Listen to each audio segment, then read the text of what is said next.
Hi friends. నిన్న చేసిన వీడియోలో కొండపల్లి సీతారామయ్య తప్పుల్ని సరిదిద్దుకొని పురోగమిద్దాం అనేటువంటి డాక్యుమెంట్లోని 1970 మే ఎంఎల్ పార్టీ కాంగ్రెస్లో తీసుకున్నటువంటి ఒక పాజిటివ్ 10 నిర్ణయాలని నిన్న నేను వీడియోలో చెప్పటం జరిగింది. అయితే ఆ పాజిటివ్ నిర్ణయాల ఫలితంగా భారతదేశంలో 70 నుంచి 80 వరకు సాయుధ పోరాట మార్గంలో కమ్యూనిస్టు పార్టీ పనిచేసిన ఫలితంగా చాలా అద్భుతమైన విజయాలు, ఒక చరిత్రాత్మకమైన విజయాలు భారతదేశ జనతా ప్రజాతంత్ర విప్లవ చరిత్రలో ఒక అద్భుతమైనటువంటి ఘట్టంగా కూడా కొండపల్లి సీతారామయ్య మాట్లాడతాడు. ఎందుకనంటే అంటే 70లో తీసుకున్న నిర్ణయాల్లో ఒక పాజిటివ్ అంశాల ఫలితంగా పార్టీ ప్రతిష్ట భారతదేశంలో విపరీతంగా పెరిగిందండి. చాలా కొత్త ప్రాంతాలకి పార్టీ విస్తరించింది. ఎంతగా అంటే అసలు త్యాగశీలతకు వీరోచిత పార్టీగా ప్రజలు గుర్తించటం అనేది జరిగింది. అసలు కమ్యూనిస్టు పార్టీలో సభ్యత్వం తీసుకోవటం గర్వకారణంగా ఫీల్ అయ్యేటువంటి పరిస్థితి ఆ రోజు నెలకొని ఉంది. అట్లానే మీకు రివిజనిజం మీద, అంటే దశాబ్దాలుగా వేళ్ళు పాతుకుపోయి ఉన్నటువంటి రివిజనిజం మీద ఒక చావు దెబ్బ కొట్టగలిగింది ఆ రోజున ఉద్యమం. అట్లనే భారత రాజకీయాల్లోకి అంటే అంత ఈజీగా తీసేయటానికి వీలు లేని స్థాయిలో సాయుధ పోరాటం ఎజెండాలోకి వచ్చింది. అంటే ఆ రోజు భారతదేశంలో సాయుధ పోరాటం ఈ 9 సంవత్సరాల చరిత్ర ఫలితంగా భారత రాజకీయాల మీద చాలా తీవ్రమైన ప్రభావం ఉంది. అంటే అక్కడ ఏ చిన్న పోరాటం ఎవరి నాయకత్వంలో జరిగినా అది మిలిటెన్సీ రూపం తీసుకొని సాయుధ పోరాటంగా మారేటువంటి పరిస్థితులు ఆ రోజు నెలకొని ఉన్నాయి. కేవలం దానికి ఈ సాయుధ పోరాట చరిత్రే ప్రధానమైన కారణంగా పనిచేస్తుంది. విప్లవ పరిస్థితితో పాటు అప్పుడు బూర్జువా వర్గం కూడా వాళ్ళు అనుకున్నటువంటి వాళ్ళ కనుసన్నలలో ఉద్యమాలు నడిచే పరిస్థితి లేదు. అప్పుడు చాలా వర్గాల ముందు, భారత రాజకీయాల ముందు తాడోపేడో తేల్చుకోమని తేల్చి చెప్పినటువంటి చరిత్ర కూడా. నువ్వు ఎటువైపు, నువ్వు సాయుధ పోరాటమా లేదంటే ప్రజలు తోకబుట్టుకొని వెళ్తావా తేల్చుకోవాల్సిన పరిస్థితి కూడా ప్రజల ముందు పెట్టినటువంటి అంశం సాయుధ పోరాట చరిత్ర.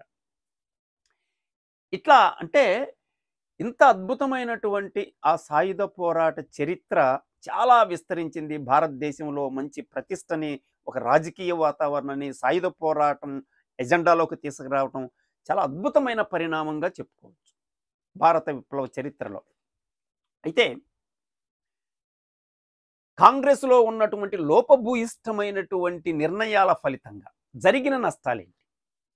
కొండపల్లి సీతారామయ్య సమీక్షిస్తూ తప్పుల్ని సరిదిద్దుకొని పురోగమిద్దామనేటువంటి డాక్యుమెంట్లో కాంగ్రెస్లో ఉన్నటువంటి లోపభూయిష్టమైనటువంటి నిర్ణయాల గురించి కూడా ఆయన మాట్లాడతారు.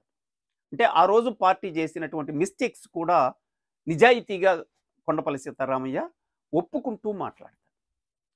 ఓకే, వాటిని కూడా సీతారామయ్య గారు మాట్లాడుతూ, అయితే ఏ దేశంలో అయినా విప్లవం విజయవంతం అవ్వాలంటే ఆ విప్లవానికి నాయకత్వం వహిస్తున్నటువంటి వర్గాలకి ఒక స్పష్టమైన వ్యూహం ఉండాలి. వ్యూహం అంటే ఏ వర్గాలకి వ్యతిరేకంగా ఏ వర్గాలు విప్లవ పోరాటాలు కొనసాగిస్తున్నాయి, ఏ వర్గం నాయకత్వం వహిస్తుంది, అట్లనే నిజమైన శత్రువులు ఎవరు, నిజమైన మిత్రులు ఎవరు, అలానే విప్లవ మార్గం ఎలా ఉండాలి, ఏ మార్గంలో విప్లవం కొనసాగాలి అనే అంశాల పట్ల ఒక స్పష్టత ఉండాలి. ఇది వ్యూహం అండి. ఇది కరెక్ట్గా ఉంటే విప్లవానికి ఒక గ్యారంటీ ఉంటుంది. అయితే విప్లవ నాయకత్వానికి ఇదొక్కటే సరిపోతుందా అంటే ఇదొక్కటే విప్లవానికి గ్యారంటీ ఇవ్వదు. మరి ఇంకొకటి ఏంటి అని అంటే, మీ వ్యూహం కరెక్ట్గా ఉంది, ఈ వ్యూహాన్ని ఇంప్లిమెంట్ చేసేటప్పుడు, అంటే నిర్దిష్ట పరిస్థితులకు అనుకూలంగా మీరు ఆచరణలోకి వెళ్ళేటప్పుడు, ఎత్తుగడలు రూపొందించుకునేటప్పుడు, నినాదాలు రూపొందించుకునేటప్పుడు సరైన పద్ధతుల్ని మీరు నిర్దిష్ట పరిస్థితులకు అన్వయించినట్లయితే విప్లవానికి గ్యారంటీ అనేది ఉంటుంది. అలా కాకుండా ఇక్కడ లోపభూయిష్టమైనటువంటి పద్ధతులు కానీ అవలంబించినట్టయితే విప్లవానికి తీరని నష్టం జరుగుతుంది. అదే కాంగ్రెస్లో ఉన్న తప్పుడు భావాల ఫలితంగా నక్సల్బరీ శ్రీకాకుళ పోరాటాల్లో తీరని నష్టం జరిగింది అనేది కొండపల్లి సీతారామయ్య మాట్లాడుతారు. దాంట్లో భాగంగా సీతారామయ్య గారు ఒక 7 అంశాలని ఆయన లోపభూయిష్టమైనటువంటి అంశాలు ఆ 1970 కాంగ్రెస్లో ఉన్నటువంటి ఒక లోపభూయిష్టమైనటువంటి తీర్మానాలు, నిర్ణయాలు ఏంటి అని సీతారామయ్య గారు చెబుతారు. ఇవన్నీ ఎందుకనంటే అండి, ఇవన్నీ మనకు అర్థమైతే ఇప్పుడు జరుగుతున్నటువంటి ప్రపంచ యుద్ధాలు కానీ, లేకపోతే భారత విప్లవం కానీ మనం ఒక అర్థం చేసుకోవటానికి, అవగాహన చేసుకోవటానికి సహాయపడతాయి. కాబట్టి మన మన అవుట్‌లుక్ ఎలా ఉండాలి? మనం ఎలా చూడాలి? ప్రజా పోరాటాలని లేకపోతే విప్లవ పోరాటాలని ఏ దృష్టితో చూడాలో అర్థం కావాలంటే, గతాన్ని ఒకసారి సీతారామయ్య గారిని మనం ఒకసారి గుర్తు చేసుకోవాల్సిన అవసరం ఉంది. సీతారామయ్య గారు ఆ రోజు ఉన్నటువంటి లోపభూయిష్టమైనటువంటి అంశాలు ఆయన చెబుతూ ఏమంటారంటే, యుగ స్వభావం పట్ల పొరపాటు అవగాహన. యుగ స్వభావం పట్ల మనం పొరపాటు అవగాహనలో ఉండామనేది ఆ కాంగ్రెస్ అభిప్రాయాల్లో లోపభూయిష్టమైనటువంటి ఒక అంశం. రెండోది, అప్పటి అంతర్జాతీయ పరిస్థితిపై పొరపాటు అంచనా. ఆ రోజు ఉన్నటువంటి ప్రపంచ పరిస్థితి, అంతర్జాతీయ పరిస్థితి పట్ల ఒక అస్పష్టమైనటువంటి అవగాహన లోపం ఉంది అనేది సీతారామయ్య వాదన. అంటే ఏంటంటే, ఈ కాంగ్రెస్ జరిగే కొద్ది రోజుల ముందు అమెరికా కాంబోడియాని ఆక్రమించుకుంది. కాంబోడియా మీద దాడి చేసి అమెరికా వాడు కాంబోడియాని ఆక్రమించుకున్నాడు. ఈ ఆక్రమించుకోవటంతోటే 70 కాంగ్రెస్ ఫీల్ అయింది ఏంటంటే, మూడో ప్రపంచ యుద్ధం ప్రారంభమైంది. అంటే అంతర్జాతీయ పరిస్థితిని అంచనా కట్టడంలో ఉన్న పెద్ద లోపం అంటాడు కొండపల్లి సీతారామయ్య. అంటే ఎప్పుడైతే యుద్ధం బద్దలయ్యిందో, అంటే రెండో ప్రపంచ యుద్ధానికి ప్రారంభం సంఘటనలు ఏవైతే ఉన్నాయో వాటితో పోల్చి అమెరికా వాడు కాంబోడియా మీద దాడి చేసి ఆక్రమించుకోవడంతో మూడో ప్రపంచ యుద్ధం ప్రారంభమైంది. కాబట్టి ఇక్కడ మనం మేనమేషాలు లెక్క పెడుతూ కూర్చుంటే కుదరదు. కాబట్టి విప్లవంలోకి, యుద్ధంలోకి దూకేయాలి. ప్రపంచ విప్లవం విజయవంతం కాబోతుంది అని ఒక తప్పుడు అంచనాకి రావటానికి అంతర్జాతీయ పరిస్థితుల్ని అర్థం చేసుకోవటంలో లోపం ఉందనేది ఆయన మాట్లాడుతున్నటువంటి మరొక అంశం. అట్లనే పార్టీ నిర్మాణం ఎడల నిర్లక్ష్యం. మరో మాటలో చెప్పాలంటే, విప్లవ పరిస్థితి ఉంటే చాలు విజయం తప్పక లభిస్తుందనే ధోరణి. కొండపల్లి సీతారామయ్య చెప్తూ మరొక కాంగ్రెస్ నిర్ణయాల్లో ఉన్నటువంటి మరొక లోపం ఏంటంటే, కమ్యూనిస్టు పార్టీ నిర్మాణం పట్ల నిర్లక్ష్యం. ఎందుకని? ప్రపంచవ్యాపితంగా విప్లవ పరిస్థితి అమోఘంగా ఉంది. ఇప్పుడు ఇంకా పార్టీ నిర్మాణాలు ఇవన్నీ కాదండి, మనం యుద్ధంలో దూకేయటమే. పరిస్థితి ఎండుగడ్డి, గలగల ఎండిపోయిన గడ్డి మొత్తం అల్లుకొని ఉంది. మీరు అగ్గిపుల్ల గీసి వేసేవాడు కావాలంతే. ఇంకా పార్టీలు, పార్టీ నిర్మాణాలు ఈ కాదు మనం చేయాల్సింది. యుద్ధంలోకి దిగిపోవాలి అని విప్లవ పరిస్థితిని ఎక్కువగా అంచనా కట్టి పార్టీ నిర్మాణాన్ని, పార్టీకి ఇవ్వాల్సినటువంటి ఆ నిర్మాణ దక్షత అవసరాన్ని గుర్తించటంలో ఫెయిల్ అయింది అనేది ఆ కాంగ్రెసు సీతారామయ్య యొక్క విమర్శ. అట్లనే ప్రజా సంఘాలను నిర్మించటం, పాక్షిక పోరాటాలు కొనసాగించటం రెండూ రివిజనిజమే అనే ధోరణి. అంటే ప్రజా సంఘాలు నిర్మించటం, పాక్షిక పోరాటాలు నిర్వహించటం రివిజనిజం అని చెప్పి ఒక అభిప్రాయానికి ఆ కాంగ్రెస్ గురి అవ్వటం. ఇది కూడా కమ్యూనిస్టు పార్టీ ఉద్యమానికి తీరని నష్టం చేసిందనేది కొండపల్లి సీతారామయ్య అనాలిసిస్. అంటే ప్రజల్ని ప్రజా సంఘాల్లో కూడగట్టి, ప్రజల్ని చైతన్యవంతులను చేసి, వాళ్ళని తిరిగి పార్టీలోకి తీసుకొని, పార్టీని నిర్మించుకొని, పార్టీని బలోపేతం చేసుకొని, ప్రజా సైన్యాన్ని నిర్మించి ఒక పెద్ద ఎత్తున యుద్ధం చేసి విజయం సాధించాల్సిన అవసరం ఉంది. అవన్నీ అవసరం లేదు అని చెప్పటం అది ఒక ఈ ఉద్యమాల్లో జరిగినటువంటి తీవ్రమైనటువంటి లోపం అనేది కొండపల్లి సీతారామయ్య మాట్లాడుతున్నారు. ఇంకొకటి, పై తప్పుడు అవగాహన అంచనాలకు అనుగుణంగా పోరాటంలో అపరిపక్వ నినాదాలు పిలుపులు ఇవ్వడం. అంటే పరిపక్వత లేని నినాదాలని పిలుపునివ్వడం పై అవగాహనల కారణంగా. అంటే ఎలాంటి నినాదాలు ఇచ్చారు? కథం కార్యక్రమమే ఏకైక మార్గం, వర్గశత్రు గుండెల రక్తంలో చెయ్యి ముంచనివాడు కమ్యూనిస్టు కాదు, ఎత్తండి గొడ్డళ్ళు నరకండి భూస్వాముల తలలో. అంటే కథం కార్యక్రమమే వర్గశత్రు నిర్మూలనే ఏకైక మార్గం. అంటే ఇంకొక మార్గం లేదు. ఇదొక్కటే మార్గం అని పరిపక్వత లేనటువంటి నినాదాలతోటి మనం ప్రజల్ని కదిలించేటువంటి ప్రయత్నం చేశాం మనం. ఇది తీరని నష్టానికి ఇదొక కారణం. తప్పుల్ని సరిదిద్దుకొని పురోగమిద్దామనే దాంట్లో మనం చేసిన తప్పుల్లో ఇది ఒక తప్పు అని చెప్పి కొండపల్లి సీతారామయ్య నిజాయితీగా మాట్లాడుతున్నారు. వర్గశత్రు నిర్మూలన ఏకైక మార్గంగాను, ప్రజల్లో విప్లవ తేజాన్ని, ఉత్తేజాన్ని కదిలించే మార్గంగాను భావించడం. వర్గశత్రు నిర్మూలనే ఏకైక మార్గం. అదే ప్రజల చైతన్యాన్ని నిర్ణయిస్తుంది. వాళ్ళని విప్లవోన్ముఖుల్ని చేస్తుంది. విప్లవంలోకి తీసుకొస్తుంది. విప్లవం విజయవంతం చేయడానికి అదొక్కటే మార్గం అని చెప్పటం కూడా తీవ్రమైనటువంటి నష్టంగా ఆయన చెప్తాడు. అంటే వర్గశత్రు నిర్మూలన అనేది కొంతమంది వర్గశత్రు నిర్మూలన తప్పు అంటున్నారు. కొంతమంది వర్గశత్రు నిర్మూలన ఏకైక మార్గం ఇప్పటికీ అనేవాళ్ళు ఉండాలి. సీతారామయ్య ఏమంటాడంటే వర్గశత్రు నిర్మూలన అనేది ఏకైక మార్గం కాదు. ప్రజా ఉద్యమాల్లో, ప్రజా పోరాటాల్లో అది ఒక భాగం. ఎవరైతే నీ ఉద్యమానికి అడ్డంకిగా ఉండి ఇబ్బందికరంగా ఉంటారో అలాంటి చోట వర్గశత్రు నిర్మూలనని వాడుకోవాలి తప్ప అదే ఏకైక మార్గం, మిగతాయన్నీ పక్కన పడేయండి అని చెప్పడం అనేది ఆ రోజు తీసుకున్నటువంటి ఆ కాంగ్రెస్ యొక్క నిర్ణయాల్లో ఉన్నటువంటి లోపం అని చెప్పి కొండపల్లి సీతారామయ్య మాట్లాడుతున్నాడు. అట్లానే జాతీయ బూర్జువా ధనిక రైతుల పాత్ర పట్లను, ఐక్య సంఘటన పట్లను తప్పు ధోరణి. అంటే విప్లవాన్ని విజయవంతం చెయ్యాలి అంటే ఐక్య సంఘటన చాలా ఇంపార్టెంట్.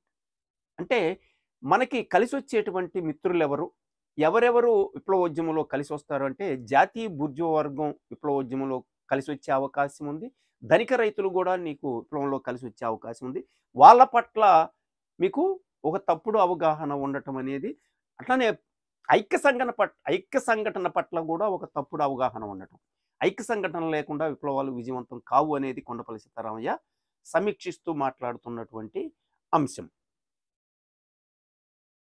అట్లానే విప్లవానికి వ్యక్తిపరమైన అథారిటీ ఉండాలనే పొరపాటు వైఖరి. ఆ రోజుల్లో కమ్యూనిస్ట్ పార్టీలో, ఎంఎల్ పార్టీలో చాలా తీవ్రంగా ముందుకు వచ్చినటువంటి నినాదం ఏంటంటే చారు మజుందార్ని విప్లవ అథారిటీగా గుర్తించాలి అని ముందుకు తీసుకురావటం జరిగింది. ఇది 70 కాంగ్రెస్లో వచ్చినటువంటి ఒక పెడధోరణి. ఇది విప్లవ పార్టీకి తీరని నష్టం చేస్తుంది. ఇది సరైంది కాదు అని చెప్పి కొండపల్లి సీతారామయ్య అంటే దీనివల్ల వ్యక్తి ఆరాధన పెరిగే అవకాశం. ఇది ఎందుకు వస్తుందనంటే బ్యాక్వర్డ్నెస్లో నుంచి అండి. మిగిలిన వాళ్ళందరూ ఒక వెనకపాటుతనంలో నుంచి ఎవరో ఒక వ్యక్తిని హీరోగా మనం యాక్సెప్ట్ చేయటం అనేది, అంటే హీరోలు చరిత్ర నిర్మాతలు కాదు అనేది చరిత్ర చెప్పిన సత్యం. ప్రజలే చరిత్ర నిర్మాతలు. అందుకనే మావో పదే పదే చెబుతాడు. ఆయన ఎప్పుడు మాట్లాడినా తుపాకీ గురించి ఆయన ఎక్కువ మాట్లాడలేదండి. ఆయన మాట్లాడింది మావో చాలాసార్లు ప్రజలే చరిత్ర నిర్మాతలు, ప్రజలే చరిత్ర నిర్మాతలని పదే పదే పదే పదే గుర్తు చేస్తారు. అట్లా ఇక్కడ హీరోలు చరిత్ర నిర్మాతలు కాదు. నాయకుల యొక్క పాత్ర ఉండొచ్చు, కానీ వాళ్ళకి కంప్లీట్ అథారిటీ ఇచ్చేయాలి. ఇక వాళ్ళు మాత్రమే విప్లవాన్ని విజయవంతం చేయగలరని ఎండుకెళ్ళటం అని అంటే మిగతా వాళ్ళందరూ బ్యాక్వర్డ్నెస్లో నుంచి వచ్చేటువంటి అభిప్రాయాలు ఇవి. ఇట్లాంటిది విప్లవాన్ని నష్టం చేసే అంశాలే అని చెప్పి మాట్లాడటం కొండపల్లి సీతారామయ్య సమీక్షిస్తూ మాట్లాడటం జరుగుతుంది. అయితే ఇక్కడ నేను ఇంకొక విషయం చెబుతున్నానంటే మన దేశంలో బ్యాక్వర్డ్నెస్ అనేది చాలా బలంగా ఉంది అనేది నేను ఫీల్ అవుతున్నటువంటి అంశం. ఈ బ్యాక్వర్డ్నెస్లో నుంచి అంటే ఇది ఒక రిటర్న్గా, ఒక పాలసీగా తీసుకోవటం తప్పని సీతారామయ్య సమీక్షిస్తూ మాట్లాడాడు. తర్వాత పరిణామాల్లో భారతదేశ విప్లవ చరిత్రలో కొండపల్లి సీతారామయ్య పట్ల కూడా అంటే బయటికి మనం ఆమోదించకపోయినా అందరి మనసుల్లో ఉన్నటువంటి అభిప్రాయం సీతారామయ్య ఉంటే విప్లవం విజయవంతం చేయొచ్చు. అంటే వ్యక్తి ఆరాధన లేదంటే వ్యక్తి అథారిటీ ప్రకటించకుండా అందరి భావాల్లోనూ మనకి కనిపిస్తుంది. ఎందుకు వస్తుంది అలాగంటే బ్యాక్వర్డ్నెస్ నుంచి. ఆ వెనకబాటుతనం అనేది మన మనసుల్లో బలంగా ఉంది అని చెప్పటానికి ఇదొక కారణం. ఇది కొండపల్లి సీతారామయ్య గారు ఓహ్, ఆహ్, 70 కాంగ్రెస్‌లో తీసుకున్నటువంటి నిర్ణయాల్లో ఉన్నటువంటి లోపభూయిష్టమైనటువంటి అంశాలు అని చెప్పి చెప్తున్నాడు. నిన్న మనం పాజిటివ్ అంశాలు మాట్లాడుకున్నాం. ఈరోజు నెగెటివ్ అంశాలు ఈ 2 అంశాలని విశ్లేషిస్తూ ఆయన ఆ పుస్తకం రాయటం జరిగింది. అది తప్పుల్ని సరిదిద్దుకొని పురోగమిద్దామని. అది రాసిన తర్వాత దాన్ని తిరిగి పార్టీ క్యాడర్‌లో ప్రచారం చేసి, ప్రజల్ పార్టీని ఒప్పించి, కార్యకర్తలను ఒప్పించి, తిరిగి కార్యకర్తలని ప్రజా పందా వైపు, అంటే అతివాదం వైపు కొట్టకెళ్ళినటువంటి పార్టీని, అంటే రివిజనిజానికి వ్యతిరేకంగా పోరాడే క్రమంలో, మితవాద అవకాశవాదానికి వ్యతిరేకంగా పోరాడే క్రమంలో, మనం అతివాదం వైపు కొట్టకెళ్ళాము. అంటే మార్క్సిజం, లెనినిజం, మావోవాల్సిన విధానాన్ని వదిలేసి, అతివాదం వైపు, దుందుడుకువాదం వైపు కొట్టకెళ్ళాం. కనుక తిరిగి ఆ పార్టీని బ్యాలెన్స్ చేస్తూ ప్రజాపందా, అంటే బ్యాలెన్స్ చేస్తూ పార్టీని క్యాడర్‌ని నడిపించటం అనేది ఈ డాక్యుమెంటు ప్రజల్లోకి తీసుకెళ్ళి పెద్ద ఎత్తున ప్రచారం చేసి చర్చించటం వల్ల కొండపల్లి సీతారామయ్య విజయం సాధించాడు. తిరిగి పార్టీని ప్రజల్లో పనిచేయడానికి, ప్రజల్ని ఆర్గనైజ్ చేయటం, పెద్ద ఎత్తున ప్రజా ఉద్యమాలు, పార్టీ నిర్మాణం, సైనిక నిర్మాణం, తర్వాత మీ అందరికీ చరిత్రంతా తెలిసింది. కనుక ఈ తప్పుల్ని సరిదిద్దుకొని పురోగమిద్దామనే డాక్యుమెంటు లేకుండా తిరిగి పార్టీని పునర్నిర్మించి, పార్టీని తిరిగి మళ్ళీ సక్సెస్ మార్గంలోకి నడిపించటం అనేది కొండపల్లి సీతారామయ్య చేసిన ఒక అద్భుతమైనటువంటి సాహస చర్య. ఇది భారత కమ్యూనిస్టు ఎంఎల్ పార్టీ చరిత్రలో ఏ కమ్యూనిస్టు నాయకుడు అట్లాంటి సాహసం చేయలేదు, అట్లాంటి నిర్ణయం చేయలేదు. కొండపల్లి సీతారామయ్య ఒక్కడే చేశాడు. ఇది ఈరోజు వీడియో.